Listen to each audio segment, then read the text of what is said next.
예수님 주변에는 항상 많은 사람들이 모여왔습니다. 왜냐하면 아프고 힘들어하는 사람들이 너무 많았기 때문에 예수님 앞에 몰려왔고, 예수님은 그 아픔과 그 괴로움들의 문제들을 다 해결해 주시는 분이셨기 때문입니다.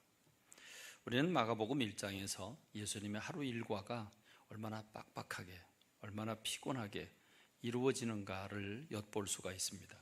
정확하게 하루라고 표현하긴 참 어렵지만, 그럼에도 불구하고 그 아침과 오후 이렇게 표현한 모습들을 보면 하루 일과를 우리가 엿볼 수 있는데, 마가복음 1장에 나오는 하루 일과를 보면 16절로 20절에 보니까 베드로 형제를 부르시고 또 요한의 형제를 부르십니다. 그러니까 두 어부를 부르셔서 그들이 배와 그물을 버리고 예수님을 따라 나섭니다. 그리고 가버나움으로 가셔서 가버나움 회당에서 설교를 하십니다. 그러자 귀신 들린 사람이 방해를 해서 귀신을 추방해 주십니다. 그리고 나자 회당에서 나와서 베드로의 집으로 들어가셔서 좀 쉬시려고 했는데, 베드로의 집 안에 들어가니까 거긴 베드로의 장모가 열병으로 알아누워 있습니다. 그래서 베드로의 장모를 또 고쳐주시죠. 고쳐주시고 나서 좀 쉬려고 했는데, 저녁 무렵 되니까 온 동네가 예수님이 그 베드로의 집에 들어간 걸 알고 온 동네 사람들이 수소문해서 다 모였습니다. 대문 앞에 다 모여 있는 겁니다. 마가복음 1장 32절은 이렇게 얘기를 하죠. 저물어 해질 때에 모든 병자와 귀신 들린 자를 예수께 데려오니 온 동네가 문 앞에 모였더라. 그래서 예수님이 하나하나 고쳐주시죠. 어떤 방법으로 고쳐주셨는지 소상히 밝히진 않지만 고쳐주셨습니다. 몇 시에 헤어졌는지 모르지만 헤어졌습니다. 그러고 났는데 38절 말씀은 이렇게 얘기를 하죠. 예수님께서 새벽 미명에 아직 날이 밝기도 전에 예수님이 일어나셔서 한적한 곳에 가서 기도를 하시게 됩니다. 그렇게 기도하는데 새벽에, 벌써 새벽녘에 어제 치료받은 사람들이 다 몰려와가지고 웅성웅성 됩니다. 그래서 베드로가 또 제자들이 예수님을 찾아 나서죠. 그래서 예수님을 만나서, 예수님, 사람들이 와서 지금 대문 앞에 다 모여 있다고. 그러면 그래, 알았다, 가자. 이렇게 해야 정상일 것 같은데 지금 예수님은 그러냐? 그러면서 그러면 우리가 다른 가까운 마을들로 가자, 이렇게 말씀을 하십니다. 그러면요, 우리 입장에서 생각을 해보면, 아니 찾아온 사람들은 그럼 뭐예요? 그렇죠? 찾아온 사람들을 만나서 뭐라고 얘기를 하고 인사라도 하고 다른 동네로 가셔야 될 것 같은데, 예수님 그러지 않으셨어요. 거기를 그 사람들이 기다리고 있다고 하는 곳으로 가지 않고 다른 마을로 가자. 내가 거기서도 전도하리니 내가 이것을 위해서 왔다. 그리고 여러 회당을 다니면서 복음을 전하셨다. 이런 표현을 찾아볼 수 있습니다. 자, 그러면서 또 40절에 보면 한 나병 환자, 문득병 환자가 옵니다. 그래서 그를 긍휼히 여기고 또 치료를 해주시죠. 그러자 그 사람이 나가서 동네방네 또 소문을 퍼뜨려서 많은 사람들이 또 몰려오게 되는 이런 일들이 생기게 됩니다. 여러분, 이렇게 예수님의 하루 일과를 보면 무척이나 피곤하시게 아주 빡빡한 일정을 소화하고 계시는 걸 보게 됩니다. 그러므로 예수님이 가시는 곳곳마다 환자들과 장애인들과 귀신 들린 사람들 아주 몰려듭니다. 인산인해로 몰려드니까 예수님이 한 가지 전략을 세우게 됩니다. 예수님이 가시려고 하는 각 동네, 각 마을, 거기에 2명씩 짝을 지어서 70명의 제자를 보냅니다. 파송을 합니다. 2명씩 짝을 져서 각 동네로 보내게 되지요. 그렇습니다. 각 동네로 보내니까 보내면서 예수님이 어느 동네를 가든지 그 동네에 가면 많은 사람들이 몰려드니까 병을 고쳐주고 그러느라고 정신이 없습니다. 그래서 예수님께서 2명씩 짝을 져서 제자들을 보내는데 70명을 보냅니다. 그러니까 35개 마을로 보내는 거죠. 35개 마을로 보내서 거기서 먼저 병자들을 만나면 병자들을 치료하고, 그리고 하나님의 나라가 가까이 왔다고 그래라, 이렇게 시킵니다. 그래서 70명이 35개 마을로 흩어졌다가 돌아옵니다. 며칠 후에 돌아와서 예수님께 보고를 하죠. 예수님, 주님의 이름으로 명령을 했더니 귀신들도 다 도망갑디다. 그러자 예수님이, 그래, 내가 뱀과 전갈을 밟는 권세를 너에게 주었다라고 얘기를 하면서 귀신이 도망가는 때문에 기뻐하지 말고 너희 이름이 하늘에 기록된 것으로 기뻐해라, 이렇게 말씀하시는 장면을 찾아볼 수 있습니다. 어쨌든 예수님이 가시는 곳마다 너무 많은 사람들이 몰려드니까, 그리고 그 질병을 고쳐주시고 하느라고 너무 많은 그 시간과 정력들이 소비되니까 제자들을 보내서 권능을 줘서 미리 고치게 하고 평정을 한 다음에 예수님이 그 마을들로 가시는 그런 모습을 우리가 성경에서 엿보게 됩니다. 자, 우리가 예수님이 가시는 곳곳마다 질병을 치유해 주시는데, 여기서 한 가지 우리는 원리를 발견합니다. 어떤 사람이 치유를 받았을까? 어떤 사람이 병 고침을 받았을까? 어떤 사람이 귀신이 추방을 당했을까? 귀신들 같은 경우는 예수님이 가시면 귀신들이 요란하게 발작을 합니다. 그러니까 요청을 하기 전에 먼저 시끄러우니까 예수님이 귀신들은 추방을 시켜주죠. 그러나 장애인이라든지 또는 질병 때문에 고통받는 사람들은 예수님께 찾아옵니다. 예수님께 찾아와서 모두 공통적으로 이렇게 외치죠. 나를 불쌍히 여겨달라고, 우리를 불쌍히 여겨달라고, 그래서 우리를 좀 고쳐달라고, 이렇게 예수님 앞에 요청을 합니다. 그럼 예수님이 그들을 바라보시면서 그들을 불쌍히 여기시고 그들을 고쳐주셨다, 이렇게 표현하고 있습니다. 다시 말하면 한 가지 영적 원리가 있다고 한다면 예수님께 요청해야 된다는 사실이죠. 어느 동네를 가든지 자기가 어려서부터 가지고 있던 고질적인 질병이 있다고 할지라도 그 질병을 예수님께 얘기하지 않으면 예수님이 그 사람을 일부러 찾아가서 고쳐줄 만큼 시간적인 또 많은 사람들이 몰려있기 때문에 그럴 수가 없으시다는 겁니다. 그러나 아무리 사람이 많아도 예수님 앞에 와서 울부짖고 자기를 고쳐달라고 청구하는 사람들은 하나님이 한 번도 외면하지 않으셨다는 사실입니다. 그러므로 예수님은 이렇게 말씀을 하시죠. 마태복음 11장 28절, 여러분이 잘 아는 규절인데, 수고하고 무거운 짐진 자들아 다 내게로 와라, 내가 너희를 쉬게 하리라. 내게로 와라, 내가 쉬게 해주겠다. 요한복음 7장 37절에서는 이렇게 말씀을 하시죠. 누구든지 목마르거든 내게로 와서 마시라 그랬습니다. 그러니까 영적인 원리를 보면 예수님께로 와야 쉼을 얻을 수 있고, 예수님께 와서 목마르거든 내게로 와서 마셔라, 주님께로 와서 마셔야 된다는 사실입니다. 주님은 영원한 생명을 가지고 계시고 주님은 치유함을 가지고 계시지만, 주님이 가시는 곳곳마다 치유 역사가 일어나지만 주님 앞에 나와서 내 질병을 치료해달라고 부르짖는 사람, 갈망하는 사람, 소원하는 사람들이 치유함을 받더라는 것입니다.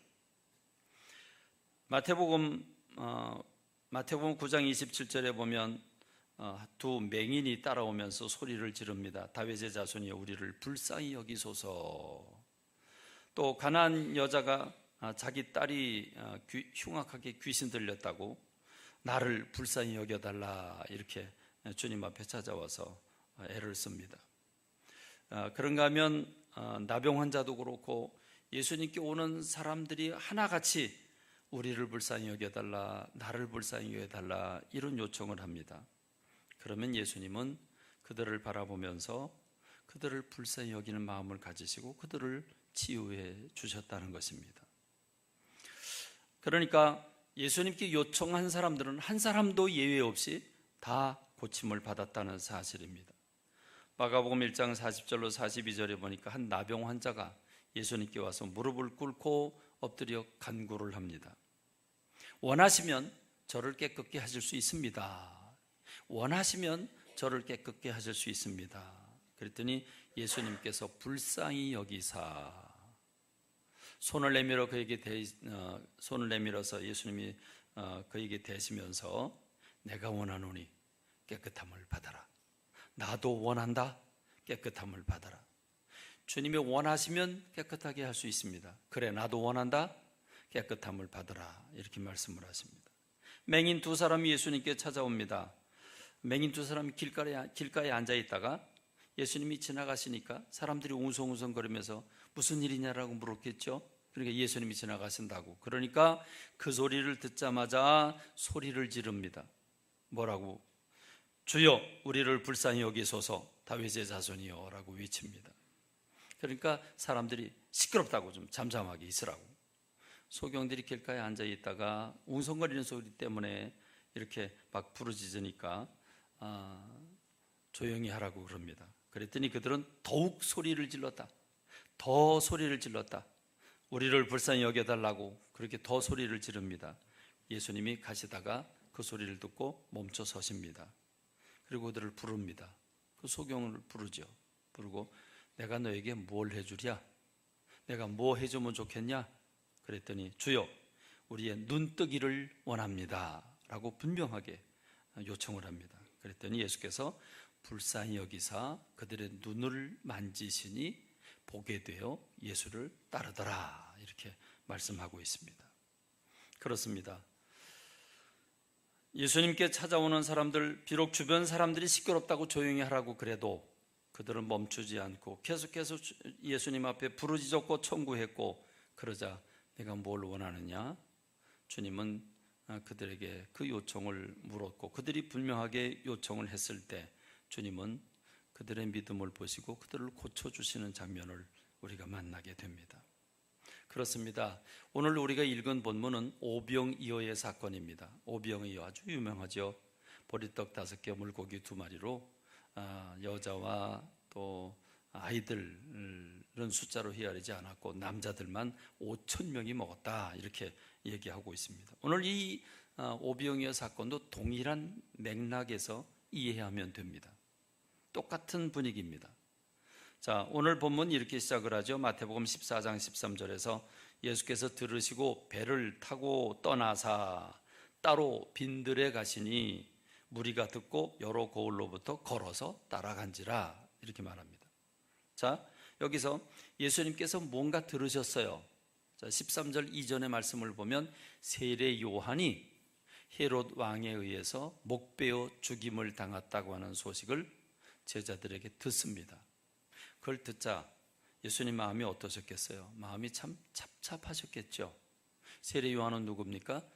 당신보다 6개월 먼저 이 땅에 와서 빈들에서 삶을 살았고 약대토록 낙타토롯을 입고 가죽띠를 띠고 또 메뚜기와 석청을 먹으면서 야인처럼 살아왔고, 그가 예수 그리스도를 이 땅에 오시는 예수님을 영접하기 위해서 준비시킨 사람이 세례 요한인데, 그가 헤롯 왕에 의해서 목베임을 당했다고 하는, 그래서 죽었다고 하는 소식을 들으니까 예수님 마음이 좋으실 리가 없죠.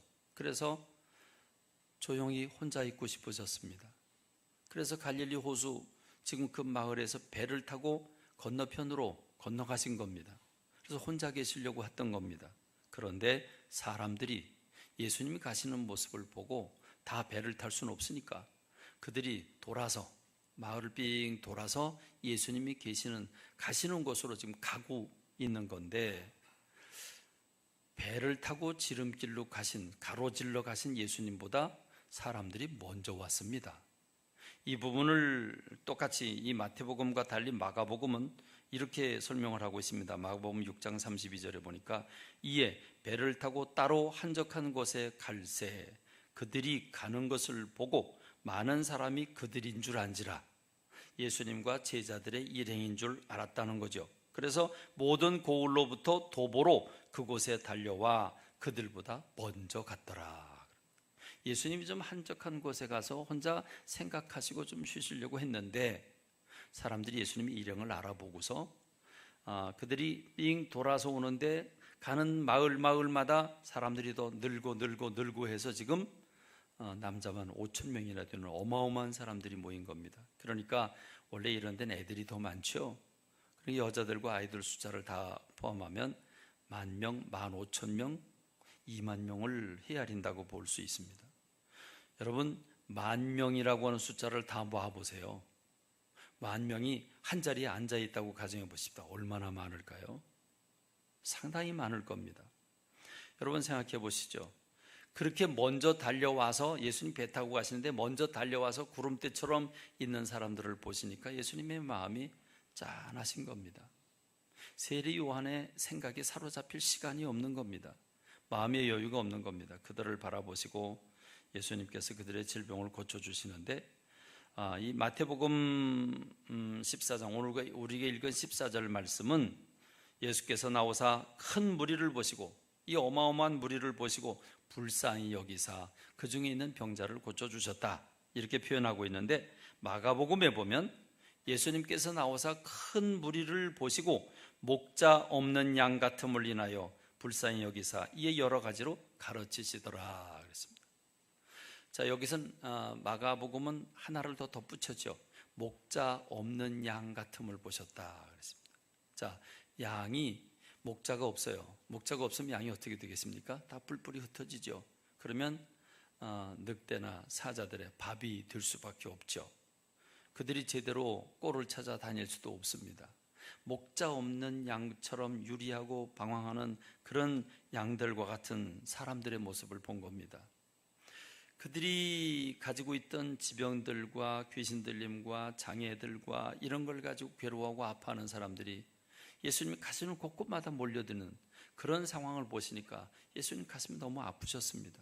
그래서 그들을 불쌍히 여기셨다. 목자가 없는 양과 같음을 보시고 불쌍히 여기셨다. 이렇게, 그래서 질병도 가르쳐 주시고 말씀도 증거하셨다, 이렇게 표현하고 있는 겁니다. 자, 여기서 불쌍히 여겼다는 말을 우리가 어떻게 해석할까? 불쌍히 여겼다. 이 불쌍히 여겼다는 말을요, 이 말을 다른 데서도 사용한 걸 보면 탕자입니다. 여러분, 탕자의 비유 아시죠? 탕자가 아버지에게 자기 재산, 자기에게 돌아올 분깃을 달라고 떼를 쓰고, 그래서 아버지가 할 수 없이 줍니다. 그걸 줬더니 그 돈을 챙겨가지고 먼 나라로 가서 먹고 마시고 그냥 허랑방탕하다가 망해버렸죠. 그러자 흉년이 들었어요. 먹을 게 없으니까 돼지 키우는 집에 들어가서 일꾼으로 들어가, 먹을 게 없으니까 돼지가 먹는 거 골라 먹으면서 거기서 돼지처럼 삽니다. 그러면서 자기 인생을 보니까 한심스럽죠. 내 아버지 집에는 먹을 거 많은데 난 이게 뭐냐, 여기서 굶어 죽게 생겼다고. 그래서 내가 아버지에게 가서 잘못됐다고 용서를 빌어야 되겠다. 그리고 이제 결심을 하고 돌아섭니다. 이 부분을 누가복음 15장 20절은 이렇게 설명하죠. 이에 일어나서 아버지께로 돌아가니라. 아직도 거리가 먼데, 저 멀리서 거지 행색을 하고 있는 그 아들이 자기 집으로 돌아온 모습을 지금 이렇게 표현하고 있는데, 아직도 거리가 멀다. 아버지는 오늘에서나 내일이나 이 집 나간 아들이 언제 돌아올까? 그래서 매일매일처럼 목 놓아 기다리는 아버지죠.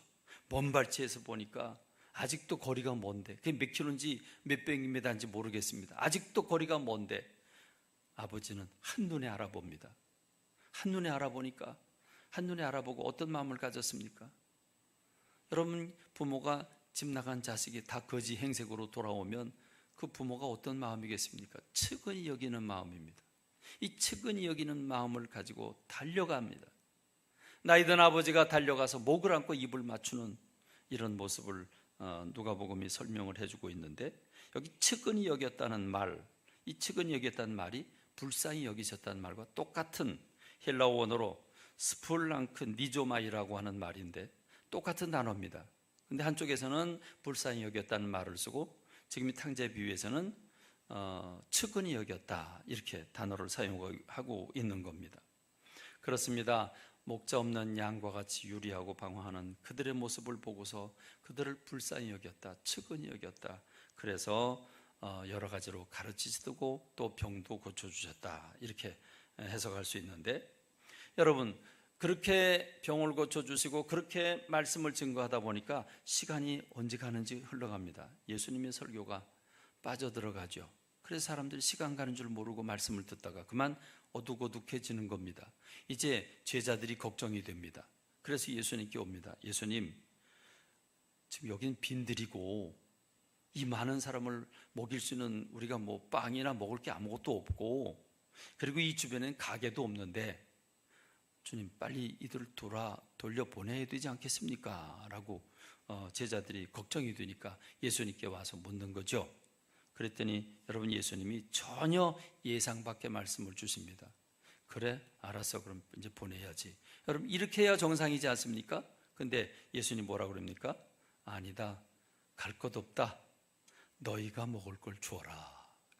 너희가 먹을 걸 주어라. 여러분, 남자만 5천 명인데 여자의 숫자까지 15,000명, 애들까지 15,000명이라고 가정해 보십시다. 여러분, 15,000명의 빵하고 우유만 사도 돈이 얼마예요? 빵하고 우유만 사도 그 분량이 어디예요? 여러분, 슈퍼마켓이 있어도요 그거 감당 못해요. 10,000명 거를 슈퍼마켓이 갖고 있겠습니까? 지금과 같은 세상에도 구할 수 없는데 여러분, 2000년 전에 이걸 어디서 구하겠습니까? 구할 수가 없는 거죠.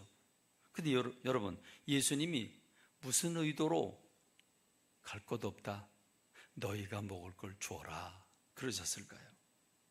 여러분, 이게 부모의 마음 아닙니까? 여러분, 어둑어둑해졌어요. 밥 먹을 시간이 됐어요. 그런데 얘들아 빨리 가서 너네 집에 가서 밥 먹어 그러겠어요? 부모가 어떻게 하겠어요? 밥 먹고 가라 그러죠. 시간 다 되는데 밥 먹고 가라 그러죠. 그렇습니다. 여러분, 지금 제자들이 둘러보니까 먹을 것 찾아보니까 어린이 하나가 도시락 하나를 가지고 있는데 그 도시락으로 해봐야 보리떡 5개하고 물고기 2마리가 있는 거죠. 그래서 우리한테는 이것밖에 없다고 가져오라고. 예수님이 그걸 놓고 하나님 앞에 축복 기도를 하고, 그리고 제자들에게 떼어주고, 제자들이 또 사람들을 떼어주게 되니까 먹고 남은 부스러기를 모으니까 12강주리가 되었다. 이렇게 기적의 빵이 만들어지게 된 겁니다. 여러분, 많은 신학자들은 이걸 뭐 여러 가지로 사람들이 가져온 걸 서로 십시일반에 나눠 먹다 보니까 남았다, 뭐 그런 괴상한 얘기들 하는데 그냥 순수하게 말씀대로 믿으면 됩니다. 주님께서 기적을 일으켜 주시고 그 빵을 먹게 된 겁니다. 그렇습니다. 여러분, 주님은 절대로 그냥 돌려보낼 수가 없었습니다. 이렇게 사모하고 그들의 영혼이 정말 그 갈망으로, 괴로움으로, 아픔으로 가득 찬 그들을 바라보면서 그들을 어떻게 그냥 돌려보냅니까? 그래서 오병이어의 사건이 일어나는 배경은 이렇게 아픔으로, 괴로움으로 가득한 사람들이 주님 앞에 간절함으로 왔을 때 주님께서 그들을 향해서 특별한 은혜를 베풀어 주시는 말씀이 오늘 본문의 말씀입니다. 오늘 본문의 말씀에서 기적이 일어났다고 하는 희한한 것을 여러분에게 말씀드리는 게 아니라 이렇게 모인 사람들이 왜 모였냐는 거죠. 예수님을 바라보고 그들이 가진 아픔과 그리고 고통과 환난들이 너무 크니까 그 고난을 가지고 예수님께 그 문제를 해결해 주십사고 몰려들었던 겁니다. 그래서 주님은 그들을 치유해 주시는 거고요. 여러분, 마가복음 8장에 보면요, 오병이어 말고요 7병이어 사건이 있어요. 오병이어가 보리떡 5개와 물고기 2마리라고 한다면 7병이어는 뭘까요? 병자가 떡병자니까 떡 7개와 물고기 2마리로 4,000명이 먹고 그리고 7강주리가 남은 사건을 7병이어라고 말할 수 있죠. 여러분, 이 사건을 보면요 재밌어요. 마가복음 8장 1절과 2절에 보니까 그 무렵에 또 큰 무리가 있어 먹을 것이 없는지라 예수께서 제자들을 불러 이르시되 내가 무리를 불쌍히 여기노라. 내가 무리를 불쌍히 여기노라. 그들이 나와 함께 있은지 이미 사흘이 지났으나 먹을 것이 없도다. 여러분, 사흘을 예수님과 함께 있었대요. 잠은 어디서 자요? 밥은 어떻게 먹었어요? 사흘이나 함께 있었는데 먹을 게 없었대요. 사흘이나 함께 있었는데 부흥회를 했나 봐요. 그렇죠? 3박 4일 부흥회를 했나 봐요. 지금 3일이나 함께 있었는데 먹을 게 없다고. 그러니 예수님이 이렇게 말씀을 하시죠. 만일 내가 그들을 굶겨 집으로 보내면 길에서 기진하리라. 그 중에는 멀리서 온 사람들도 있느니라. 그렇죠. 예수님은 그냥 보낼 수가 없었어요. 말씀에 빠지고 질병 때문에 괴로워 아파하다가 치유함을 받고, 그리고 그 은혜 속에 파묻혀 있는 이들을 바라보면서 그들을 향해 측은히 여기는 마음이 생기셨어요. 그래서 그들을 떡 7개와 생선 2마리 있는 거 가져오라고 그래서 또 축사를 하시고 그들에게 떼어주시는데 7광주리가 남았다, 이렇게 보고하고 있는 겁니다. 그렇습니다. 여러분, 예수님은 이렇게 예수님은 예수님께 찾아오는 아파하고 힘들어하는 사람들을 한 번도 거절하지 않으셨습니다. 언제든지 그들의 아픔을 치유해 주셨습니다. 그들의 필요한 것을 공급해 주셨습니다. 그게 우리 주님의 사랑인 줄로 믿습니다. 여러분, 지금 예수님께서 밥때가 지나가고 며칠 동안을 굶으면서 예수님 곁을 떠나지 아니하고 말씀을 사모하는 그들을 불쌍히 여기셨다. 그리고 집 나간 탕자가 거지의 모습으로 돌아오는 그 아들을 보는 아버지의 마음이 측은히 여겼다. 여러분, 이 측은히 여겼다, 이 측은히 여긴 이 마음, 이게 바로 주님의 사랑인 줄로 믿습니다. 여러분, 요한복음 11장에 보면 또 나사로라고 하는 사람이 죽죠. 그리고 죽은 지 3일이 지납니다. 이 나사로라고 하는 사람은 예수님이 갈릴리에서 복음을 전하면서 절기가 되면 1년에 3차례씩 내려오십니다. 그럼 예루살렘으로 내려오시면 예수님이 잠을 주무시는 곳이 바로 이 나사로의 집입니다. 나사로의 남매들이 있죠. 누굽니까? 마르다와 마리아죠. 이렇게 세 남매가 살고 있는 집인데 거기에 예수님께서 오셔서 주무시고 합니다. 그런데 전가를 받았는데 나사로가 병들어 죽게 됐다고. 그리고 가서 보니까 죽은 지 3일이나 됐습니다. 그러니까 마르다 마리아는 예수님의 가슴팍을 때리면서 예수님 좀 더 빨리 오셨으면 내 오빠가 죽지 않았을 텐데 왜 이제 오시냐고 이러면서 울며 불며 합니다. 요한복음 11장 33절에 보면 예수께서 그가 우는 것과 또 함께 온 유대인들이 우는 것을 보시고 심령에 비통히 여기시고 불쌍히 여기사 그랬습니다. 비통히 여기셨다. 비통히 여기셨다. 막 가슴이 찢어질 듯이 아픈 걸 비통하다, 이렇게 얘기를 하죠. 근데 여러분, 이 비통하다는 말을 원어 성경을 보니까, 이 원어 뜻풀이를 해보니까 매우 분노하다, 노하여 흥분하다, 이런 뜻을 가지고 있습니다. 주님 비통히 여기셨다는 말은 막 흥분할 만큼 화가 나셨다는 겁니다. 왜 화가 나셨을까요? 생명의 주인이신 우리 주님, 영생을 소유하신 우리 주님, 주님의 눈으로 보니까 죄로 말미암아 질병 때문에 저렇게 죽는 자기 사랑하는 사람들을 바라볼 때 화가 나신 겁니다. 거룩한 분노가 일어나신 겁니다. 그래서 나사로야 나오라 외치게 되고, 나사로가 배로 동인체로 걸어 나왔다고 성경은 말씀해 주고 있는 겁니다. 불쌍히 여기셨다, 측은히 여기셨다, 또 비통히 여기셨다, 매우 분노하셨다, 이게 모두 다 같은 단어들입니다. 그러니까 예수님은 아파하는 사람, 괴로워하는 사람, 힘들어하는 사람, 절망하는 사람들을 그 사람들이 주님 앞에 달려나와 그 아픔을 호소할 때 단 한 번도 외면하신 적이 없다는 사실입니다. 그러므로 여러분, 우리가 어떻게 해야 될까요? 우리가 어떻게 해야 될까요? 우린 주님 앞에 이렇게 간절히 사모하는 마음을 가져야 되는 줄로 믿습니다. 주님 앞에 달려나와 주여 나를 불쌍히 여기소서 하는 이런 갈망이 오늘 저와 여러분들 속에 있어야 되는 줄로 믿습니다. 그래서요, 부자가 천국 못 가는 거예요. 왜 부자가 천국 가는 게 낙타가 바늘구멍 들어가는 것만큼 힘들까요? 부자는 애절함이 없어요. 먹을 거 풍성하고요, 입을 거 풍성하고요, 놀 거 풍성한데요, 가슴 아플 게 없잖아요. 아파하고 괴로워할 게 없잖아요. 그러니까 예수님 앞에 찾아올 이유가 없죠. 예수님 앞에 뭘 갈망할 제목이 없는 겁니다. 그래서 부자가 천국을 못 가는 겁니다. 하나님이 부자를 일부러 천국 가는 리스트에서 빼놓는 게 아니고 부자들이 예수님께 안 오는 겁니다. 여러분, 오늘 여러분 다 여러분 부자이십니까?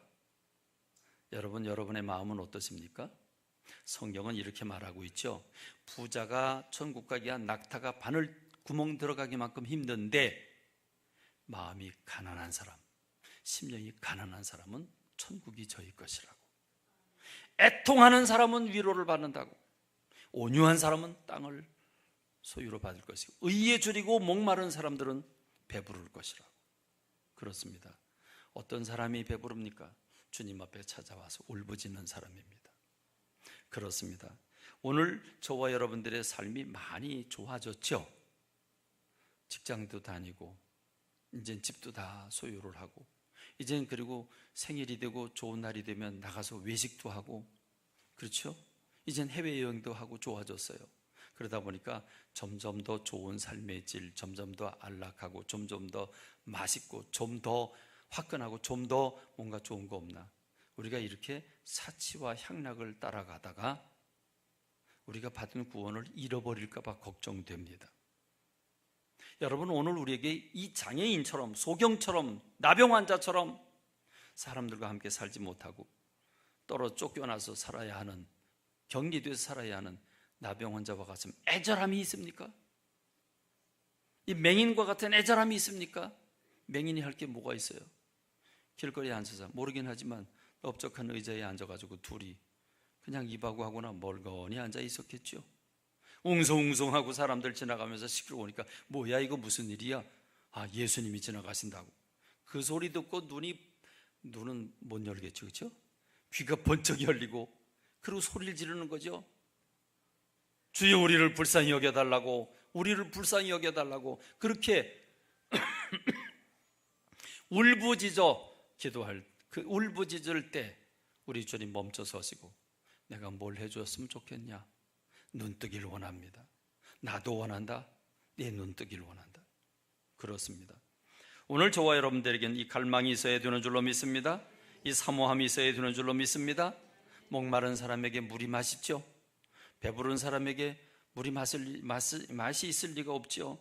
시편 107편 9절에 그가 사모하는 영혼에게 만족을 주시며 줄인 영혼에게 좋은 것으로 채워주심이로다 그랬습니다. 그렇습니다. 여러분, 갈망하는 성도가 되어야 합니다. 중풍병자가 자기 힘으로 올 수 없으니까 내 친구가 애절한 마음을 가지고, 여러분, 침상채 4명이 들고 와가지고 그걸 지붕을 뜯어내리고 예수님 앞에 그 침상을 내려놓는 이들의 열정을 보시고, 사모함을 보시고, 그들의 믿음을 보시고 중풍병자를 고쳐주시는 주님의 모습을 우리가 봐야 합니다. 여러분, 군대 장교인 백부장이 예수님께 와가지고, 예수님, 내 하인이 지금 병이 들었는데 병을 좀 고쳐주시길 원합니다. 알았다, 내가 가서 고쳐주마. 아닙니다, 아닙니다. 우리 집에 어떻게, 누추한 우리 집에 주님 같은 분을 모실 수 있습니까? 그럴 수 없습니다. 주님, 말씀만 하옵소서. 나도 내 상관이 나보고 가람 가고 오라면 옵니다. 내가 내 아랫 사람들에게 가람 가고 오라면 옵니다. 주님이 말씀만 하시면 내 하인이 날 줄로 믿습니다. 예수님 뭐라고 말씀하십니까? 내가 이스라엘에서 이만한 믿음을 본 사람이 없다. 가라, 내 하인이 낫다. 돌아와서 하인이 언제 낫냐 물어보니까 예수님 말씀하신 그 순간에 난 겁니다. 할렐루야. 오늘 저와 여러분들에게 이러한 갈망이 있어야 합니다. 이런 사모함이 있어야 되고, 이런 믿음이 있어야 되는 줄로 믿습니다. 오늘 우리가 사는 시대는 합리적이고 상식적이고 과학적이고 뭔가 이성적으로 맞아야 아멘 하는 시대입니다. 아닙니다.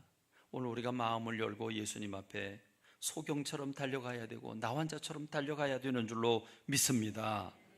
그렇습니다. 사모하는 영혼을 주님이 만족시켜 주신다고 했습니다. 사모하지 않는 사람에게는, 수고하고 무거운 짐진 자들 내게로 오라, 오지 않는 사람은 그 짐을 내려놓을 수가 없습니다. 목마른 자는 내게로 와서 마시라, 주님께 가야 마실 수가 있죠. 가지 않고는 마실 수가 없는 겁니다. 그렇습니다. 이 간절함, 이 인내와 열정, 이 뜨거움, 이 애절함이 오늘 저와 여러분에게 있기를 간절히 소원합니다. 이게 무엇입니까? 이게 기도입니다. 이걸 기도라고 말합니다. 기도가 다른 것이 아닙니다. 아파하기만 하고 맹인이 제자리에 앉아 있었다면 그들은 절대로 고침받을 수 없었을 것입니다. 예수님을 보고 울부짖었습니다. 사람들이 시끄럽다고 조용히 하라고 그래도 더욱 소리 질렀다고 말하고 있습니다. 오늘 우리에게 아파하는 건 아파하는데 요게 부족합니다. 주님 앞에 와서 떼굴떼굴 굴러가면서 주님 나를 불쌍히 여겨달라고, 나를 고쳐달라고, 나에게 복을 달라고, 여러분 떼굴떼굴 굴러가면서 기도하는 몸부림치는 기도가 부족한 겁니다. 성령의 불을 달라고, 나는 이 불 받지 않으면 못 견딘다고, 내가 불 받아야 살 수 있다고 이 불을 달라고 하나님 앞에 떼굴떼굴 굴러가면서 기도하는 이 몸부림이 오늘 우리에게 없습니다. 여러분 30년, 40년, 50년 전 한번 돌이켜 보시죠. 물론 지금 젊은 사람들은 상상도 못하겠지만 우리 청년 시절, 우리 학생 시절에는 여러분 그때는 철야기도 열심히 했습니다. 밤새도록 부르짖어 기도했습니다. 그럴 때 수없는 기적의 역사들이 일어났습니다. 수많은 역사들이 일어났습니다. 정말 울부짖어 기도했습니다. 지금 그런 기도를 잃어버렸습니다. 야고보서 4장 2절에 보니까 너희가 얻지 못하면 구하지 아니하기 때문이요 너희가 구하여도 받지 못하면 정욕으로 쓰려고 잘못 구하기 때문이라 그랬습니다. 우리가 이 경고를 가슴 깊이 새겨야 합니다. 오늘 목말라 사모하는 마음이 너무 적습니다. 여러분, 야고보는 이렇게 얘기를 합니다. 가늠한 여인들아, 세상과 벗된 것이 하나님과 원수됨을 알지 못하느냐? 그런즉 누구든지 세상과 벗이 되고자 하는 자는 스스로 하나님과 원수되는 것이니라. 너희는 하나님 우리 속에 거하게 하신 성령이 시기하기까지 사모한다 하신 말씀을 헛된 줄로 생각하느냐? 여러분은 지금 무엇을 구하고 계십니까? 하나님의 은혜를 구하고 계십니까? 아니면 세상의 즐거움입니까? 여러분 하나님의 말씀을 사모하십니까? 먹어서 없어질 육신의 떡을 사모하고 있습니까? 여러분 하나님 안에서의 안식을 누리길 원하십니까? 아니면 해외여행을 가길 원하십니까? 여러분이 선택하는 건 무엇입니까? 그러므로 우리는 정신을 차려야 합니다. 오늘 우리에게 있어서 무관심한 마음을 우리는 잘라내야 합니다. 그래서 사모하는 마음을 가져야 합니다. 여러분, 예수님께 찾아온 수많은 수천 명의 사람들이 다 병고침 받았을까요? 수천 명의 사람들이 다 만족했을까요? 그렇지 않을 것입니다. 여러분, 그 가운데 대부분의 사람들은 구경꾼이었습니다. 예수님께 와서 떡을 얻어먹고, 야 신기하다, 어떻게 이런 떡을 우리가 먹어보지? 그 다음날 떡 먹으러 왔는데 떡을 안 주십니다. 그래서 사람들이 다 가버립니다. 그때 예수님 부르시죠. 너희도 가려느냐? 베드로가 대답합니다. 주여, 영생의 말씀이 계시며 우리가 어디로 가겠습니까? 그렇습니다. 여러분, 이겁니다. 오늘 우리가 무관심하면 구경꾼밖에 되지 못합니다. 구경꾼에게는 돌아갈 몫이 없습니다. 구경꾼은 재밌다 그러고 가버리면 그만입니다. 오늘 저와 여러분들에게는 무엇이 필요합니까? 간절한 사모함이 필요한데, 오늘 우리가 사는 시대는 사모함보다는 비판하고 분석하고 거절하고 그리고 반항하는 그런 시대를 우리가 살고 있습니다. 그래서 이제는 설교자가 설교하기가 무척 힘들어졌고, 설교할 때마다 초긴장을 하고 조심을 하면서 설교를 해야 되는 시대를 가졌습니다. 불행입니다. 말씀만 하옵소서 하는 이 믿음이 우리들에게, 이 갈망이 우리들에게 있어야 된다는 말입니다. 여러분, 예수님께서는 지금 누가복음 10장에서 70명의 제자들을 35개 마을 2명씩 짝져서 보내면서 이렇게 말씀을 하시죠. 어느 동네에 가든지 너희들을 영접하거든 너희 앞에 차려놓는 것은 무엇인지 가리지 말고 먹어라. 그리고 거기 있는 병자들을 고쳐라. 그리고 하나님 나라가 가까이 왔다고 그래라. 너희가 어느 동네를 가든지 누구네 집에 가든지 문 열어주고 받아들이고 밥도 주고 그런 집이 있으면 먹어라. 그리고 병자 고쳐줘라. 그런데 어느 동네에 들어가든지 너희를 영접하지 아니하거든 거리로 나와서 이렇게 얘기해라. 너희 동네에서 우리 발에 묻은 먼지도 너에게 떨어버리노라. 그러나 하나님 나라가 가까이 온 줄 알라 해라. 내가 너에게 말하노니 그날에 소돔이 그 동네보다 견디기 쉬울 것이다. 여러분, 영접하는 사람들에게 모든 걸 오픈하지만 거절하는 사람에게는 문 닫아라. 그리고 오히려 진노를 선언해라. 무섭습니다. 그럼 무섭습니다. 얼마나 무섭습니까? 무서운 메시지입니다. 여러분, 영접하는 사람에겐 주지만 그렇지 않은 사람에게는 오히려 진노와 화를 전하라고 말하고 있지 않습니까? 그래서 주님이 제자들이 돌아와서 예수님의 이름을 명하니까 귀신들도 도망갑시다 라고 말하니까 예수님이 뭐라고 그러십니까? 너희가 너에게 뱀과 전갈을 밟는 권세를 주었다. 그러니까 너희를 이 땅에서 해할 자들이 없다. 그러나 너희들이 귀신이 도망가는 거로 기뻐하지 말고 너희들의 이름이 하늘에 기록된 것으로 기뻐해라. 그러면 주님께서 그들이 기뻐하는 모습을 보면서 이렇게 기뻐하십니다. 누가복음 10장 21절에 보니까 그때 예수께서 성령으로 기뻐하시며 이르시되 천지의 주제이신 아버지여 이것을 지혜롭고 슬기 있는 자들에게는 숨기시고 어린아이들에게 나타내심을 감사합니다. 옳소이다. 이렇게 된 것이 아버지의 뜻입니다.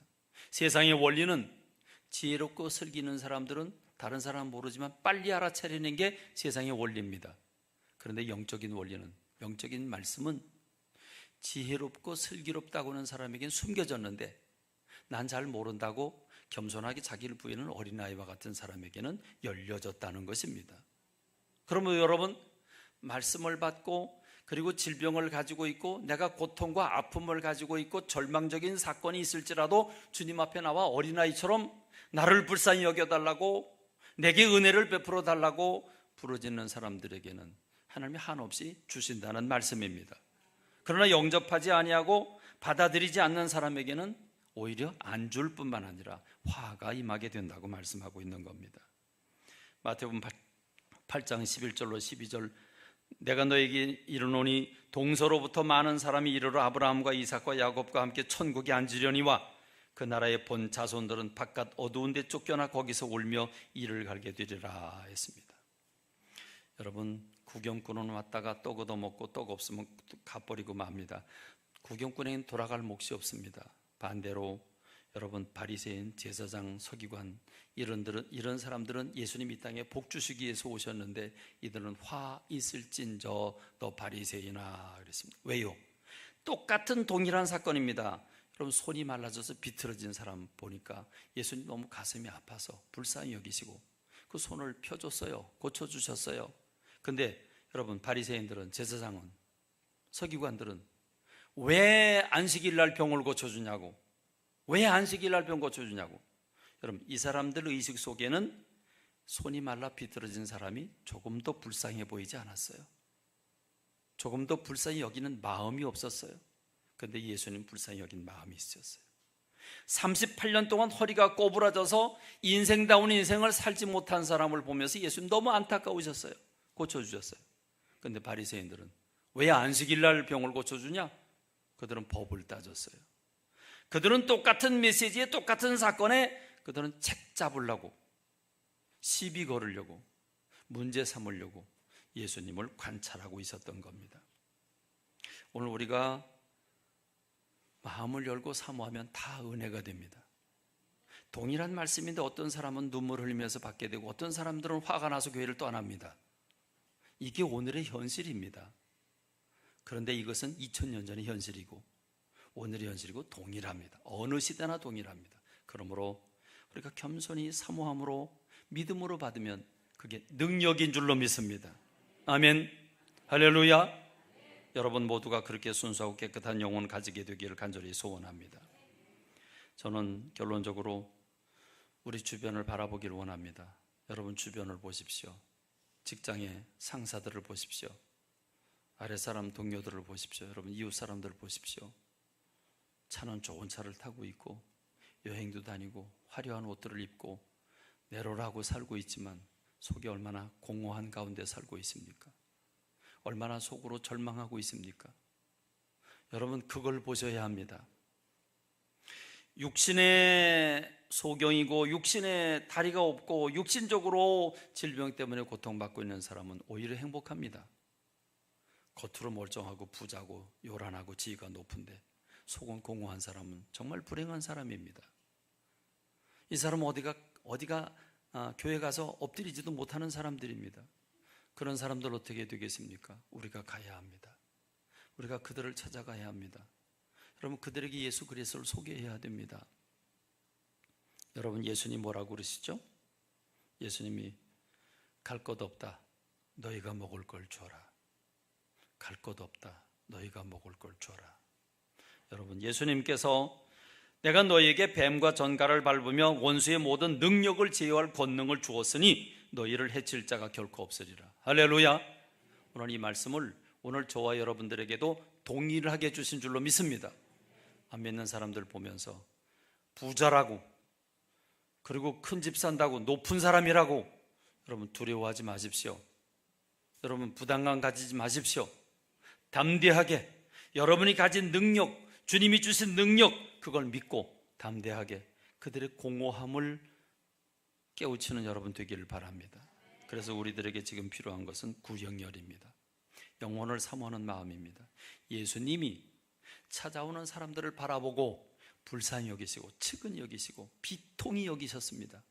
오늘 우리가 안 믿는 사람, 내 안 믿는 남편, 내 자녀들, 내 일가 친척들, 내 주변 사람들 여러분 보면서 우리가 이 비통히 여기는 마음이 있어야 합니다. 우리가 이 불쌍히 여기는 마음이 있어야 합니다. 그럴 때 우리가 복음을 전할 수 있는 겁니다. 오늘 여러분들이 주님 앞에 이렇게 달려 나올 뿐만 아니라 여러분들이 이 마음을 가지게 되길 간절히 소원합니다. 여러분, 베드로가 성전에 올라갈 때 기도하러 올라갈 때 매일마다 성전 미문에 엎드려서 돈 한 푼 달라고 구걸하는 그 사람, 긍휼히 여기는 마음이 없다면, 불쌍히 여기는 마음이 없다면, 측은히 여기는 마음이 없다면 내가 너에게 줄 은과 금은 내게 없거니와 내게 있는 것으로 내게 준다. 예수 그리스도 이름으로 명하노니 걸어라. 여러분, 역사는 어떻게 일어납니까? 그 영혼을 긍휼히 여길 때, 그 영혼을 불쌍히 여길 때 비로소 구원의 역사가 일어나고 비로소 능력이 나타나게 되는 줄로 믿습니다. 오늘 저와 여러분들에게 이런 은혜가 있길 간절히 소원합니다. 하나님 앞에 우리가 그런 간절한 마음을 소유하고 그리고 다른 사람들을 향해서 측은한 마음을 가지는, 불쌍히 여기는 마음을 가지는 구령열이 오늘 저와 여러분들이 있길 주님의 이름으로 축원합니다. 기도하겠습니다.